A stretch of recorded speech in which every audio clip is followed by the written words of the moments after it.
ஏன்டி கண்ணத்துல கைய வச்சுட்டு உட்காந்துருக்க? எங்க அக்கா அம்மா உன்னை வேலையை விட்டு தூக்கிட்டாங்கயா. என்னடி சொல்ற? அவன் கப்பல்ல தானே வேலை செஞ்சுட்டு இருந்தான். ஆமாயா, காத்து வரலையேன்னு கதவு திறந்திருக்கான். அது ஒரு குத்தமா வேலையை விட்டு தூக்கிட்டாங்க. அப்படிலாம் பண்ண மாட்டாங்களே. அது என்ன கப்பல்? ஏதோ நீர்மூழ்கி கப்பலாம். அவனை கடல் தண்ணிய கழுத்து வரைக்கும் குடிக்க வச்சு கட்டுமர கப்பலை வயிற்றுல ஏத்தி இருக்கணும். சித்தப்பா, இன்னைக்கு நீ அறிவை பார்த்து பெருமைப்பட போற. பெருமைப்படுற அளவுக்கு என்னமா பண்ண? நம்ம கோழி முட்டை போட்டதுல அந்த முட்டையோட ரேட் என்ன? ஒரு முட்டை 15 ரூபாமா? அப்ப கடையில விக்கிற முட்டை 5 ரூபா. நம்ம கோழி முட்டை 1 கொடுத்துட்டு கடையில இருந்து 3 முட்டை வாங்கிட்டு வந்திருக்கேன். எப்படி அறிவு? அறிவை கைய வச்சு பூச. நான் 500 வருஷம் அடகாத்தாலும் இந்த முட்டை பொறிக்காது. இவளை வளர்த்ததுக்கு எருமையை மேய்ச்சி பெருமைப்பட்டிருக்கலாம். ஓனர் பொண்டாட்டி, சீக்கிரம் வாடி. யாரு வண்டுன்னு நினைச்சு கோழி குண்ட முழுங்கிட்டான்.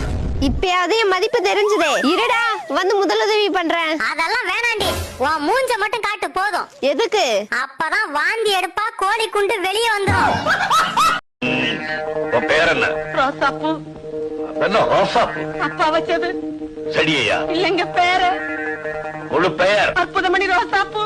அதன அற்புதம். நடமாட்டத்துல பொண்ணுங்க, நடவடிக்கையில ஆணுங்க, தட் இஸ் தி அற்புதம். நம்ம பழைய ஆளு அப்படித்தான் கிண்டலா பேசுவாங்க.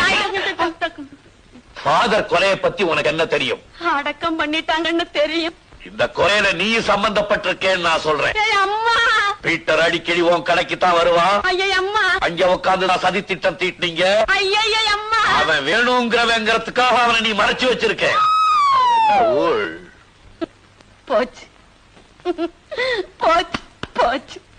35 வயசோட வாழ்க்கை முடிஞ்சு போச்சு. சைக்கிள் கடையில சைக்கிள் கம்பிய பிடிச்சுக்கிட்டு இருந்தவ இப்ப ஜெயில போய் ஜெயில் கம்பிய பிடிக்க போறா. ஞானப்பிரகாச தேவ சகாயம். யாரது? எங்க அப்பா. சாந்தமணி அதிசய ராணி. அது யாரு? எங்க அம்மா. எம்மா. உன் பேர்? அடியே, எங்க பாட்டிக்கு 80 வயசு. இது வரைக்கும் புருஷன் பேரை வாயை திறந்து கூட சொன்னது இல்லையா. அவ்வளவு மரியாதை. நீ தான் இருக்கிய? எனக்கும் அந்த டவுட் இருந்துச்சு. நேத்திதான் உங்க பாட்டி கிட்ட கேட்டேன். வயசானதால உங்க தாத்தா பேரு மறந்து போச்சா, அதான் இப்படி சமாளிக்குது உங்க பாட்டி. அது பாட்டு பாடுற பாட்டி இல்ல, போட்டு கொடுக்கிற பாட்டி. எனக்கு மாச சம்பளம் என்ன? மாசம் 30 ரூபா. ஓகே. ஆனா ஒரு சின்ன சேஞ்ச். தினம் 1 ரூபா நான் எடுத்துக்குவேன். 1 ரூபா தானே, எடுத்துக்கங்க.